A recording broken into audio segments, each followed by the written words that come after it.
എ+കാർക്ക് മാത്രമല്ല പരീക്ഷകളിൽ മികവ് പുലർത്തിയവരെയെല്ലാം ആദരിച്ച് കൊന്നോല ഫൗണ്ടേഷന്റെ ആദരം 2024 ശ്രദ്ധേയമായി.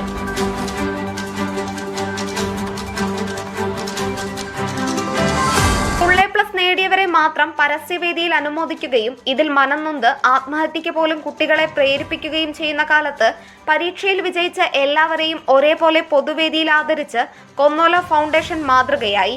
മലപ്പുറം നഗരസഭയിലും സമീപ പഞ്ചായത്തുകളിലും വ്യാപിച്ചു കിടക്കുന്ന കൊന്നോല കുടുംബത്തിൽ നിന്ന് ഇക്കഴിഞ്ഞ SSLC +2 മദ്രസ 7, 10 ക്ലാസുകളിൽ വിജയിച്ചവരെയും സ്കോളർഷിപ്പ് ജേതാക്കൾ, ഡിഗ്രി, PG പൂർത്തിയാക്കിയവർ, BTech, MBBS നേടിയവർ തുടങ്ങി 50ഓളം പ്രതിഭകളെയാണ് ആദരിച്ചത്. മലപ്പുറം മുനിസിപ്പൽ ബസ് സ്റ്റാൻഡ് ഓഡിറ്റോറിയത്തിൽ ചേർന്ന ചടങ്ങിൽ കുടുംബകാരണവന്മാർ മെമന്റോ വിതരണം ചെയ്തു. ഇതോടനുബന്ധിച്ച് തന്നെ ചേർന്ന കൊന്നോല ജനറൽ ബോഡി യോഗം പുതിയ കമ്മിറ്റിയെ തിരഞ്ഞെടുത്തു. വിദ്യാഭ്യാസ ക്ഷേമകാര്യങ്ങൾ പുതിയ പദ്ധതികൾ രൂപപ്പെടുത്തി വിപുലമായ കുടുംബസംഗമം ഡിസംബർ 24-ന് നടത്താനും ഈ ഡയറക്ടറി തയ്യാറാക്കി വെബ്സൈറ്റ് വഴി പ്രസിദ്ധീകരിക്കാനും തീരുമാനിച്ചു. യോഗത്തിൽ മിൻഹാജ് കുറ്റിപ്പുള്ളി ഖിറാഅത്ത് നിർവഹിച്ചു. കൺവീനർ മുഹമ്മദ് ഇബ്രാഹിം സ്വാഗതം പറഞ്ഞു. ചെയർമാൻ യൂസുഫ് അധ്യക്ഷത വഹിച്ചു. Treasurer professor Usman Ali report അവതരിപ്പിച്ചു.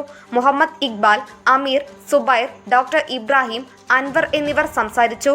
അഹമ്മദ് ഹാരിസ് നന്ദി പറഞ്ഞു.